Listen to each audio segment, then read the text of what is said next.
अस्सलाम वालेकुम। मैं हूं होम्योपैथिक डॉक्टर हाफिज़ सैयद मोहम्मद ज़ियाउल कमर हाशमी। आज का मेरा टॉपिक है फ्रोज़न शोल्डर।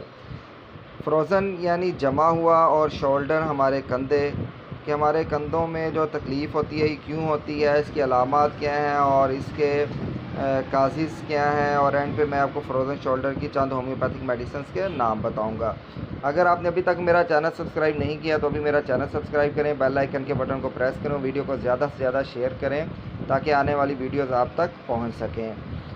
फ्रोज़न शोल्डर यानी जमा हुआ कंधा, इसे आम सेंस में कहा जाता है कि हमारे कंधे में जब पेन होती है तो हमारी मूवमेंट जो है वो बिल्कुल नहीं हो पाती।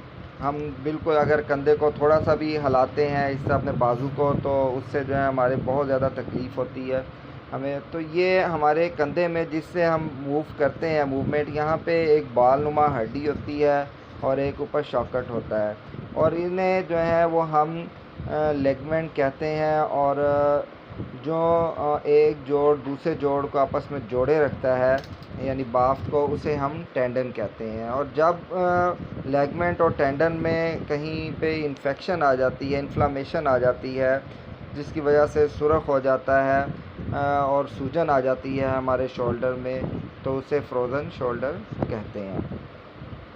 तो इसके क्या काज़िज़ हो सकते हैं, इनमें जो है किसी इंजरी की वजह से, चोट लगने की वजह से हमारा जो है वो टेंडन या लिगामेंट में कोई इन्फेक्शन आ जाती है, कट्स पड़ जाते हैं, फट जाता है अंदर से, तो जिस वजह से जो है हमें जो है वो बहुत ज़्यादा उससे तकलीफ़ होती है और हमारा जो है वो शोल्डर जो है वो मूव नहीं हो पाता और बहुत ज़्यादा पेन महसूस होती है। या वो अफ़राद जिन्हें यूरिक एसिड का मसला रहता है और उन्हें भी ये फ्रोज़न शोल्डर की भी तकलीफ़ हो सकती है। या वो मरीज़ जो शुगर के मरीज़ हैं और काफ़ी देर से जो है वो स्टेरॉइड्स का इस्तेमाल कर रहे हैं, मेडिसिन्स का, उन्हें भी ये मसला बन जाता है।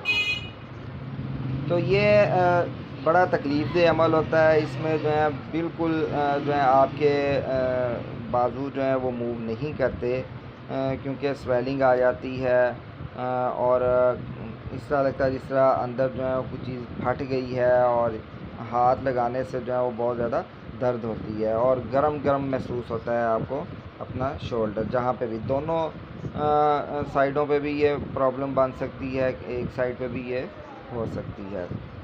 तो अब हम होम्योपैथिक मेडिसिन्स की तरफ आते हैं। फ्रोज़न शोल्डर की सबसे पहली मेडिसिन है आर्निका 200, मोस्ट इफ़ेक्टिव मेडिसिन है फ्रोज़न शोल्डर की।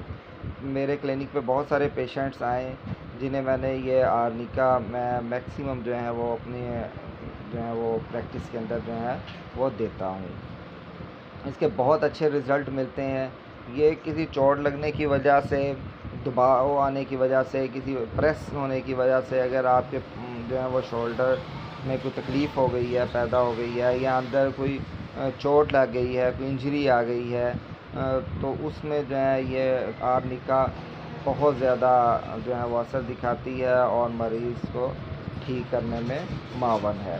दूसरी मेडिसिन है रूटा 200। ये भी बहुत इफ़ेक्टिव मेडिसिन है फ्रोज़न शोल्डर के लिए। तो मैं अपनी प्रैक्टिस में मैक्सिमम कह लें कि आपके ज़्यादातर मैं जो है ये 2 मेडिसिन लाजमी इंक्लूड करता हूँ। इससे हट के बहुत सारी मेडिसिन है जो फ्रोज़न शोल्डर में पेशेंट को दी जाती हैं, उसकी अलामात, उसके काज़िज़ को मद्देनज़र रख कर। तो इससे हट के जो है वो क्यूप्रम मेटालिकम है मेडिसिन, जो 30 पोटेंसी में जो है वो पेशेंट को दी जाती है, जो 3 to 4 टाइम जो है पेशेंट को रिकमेंड की जाती है कि वो आप 10 to 15 ड्रॉप्स जो है 1-2 घूंट पानी में डालकर पिए। वो उस सूरत में कि जब आपका जो है वो शोल्डर बिल्कुल अकड़ाव आ गया, तनाव आ गया है, उसमें वो मूवमेंट नहीं है। तो अगर किसी सर्दी की वजह से, ठंड लगने की वजह से आपके जो है वो शोल्डर में पेन है और सुरख हो गया है और दर्द हो रही है, ये दबाव आ गया है, तो सर्दी की वजह से आपको तकलीफ़ होती है, उसके अंदर जो है हम डलका मारा जो है वो मेडिसिन दी जाती है। वो भी इसी तरह 30 पोटेंसी में जो है वो 3 to 4 टाइम जो है पेशेंट को रिकमेंड की जाती है कि 10 to 15 ड्रॉप्स वो 2 घूंट पानी में डालकर पिए। तो मैंने अगर कोई फ्रोज़न शोल्डर का पेशेंट है और उसे काफ़ी देर से तकलीफ़ है और ठीक नहीं हो पा रहा, तो डिस्क्रिप्शन पे मैंने अपना नंबर भी दे दिया है, तो वो अपनी ऑनलाइन ट्रीटमेंट भी ले सकता है। तो इंशाल्लाह नेक्स्ट वीडियो में किसी और टॉपिक के साथ आपसे मुलाकात होगी। अल्लाह हाफ़िज़।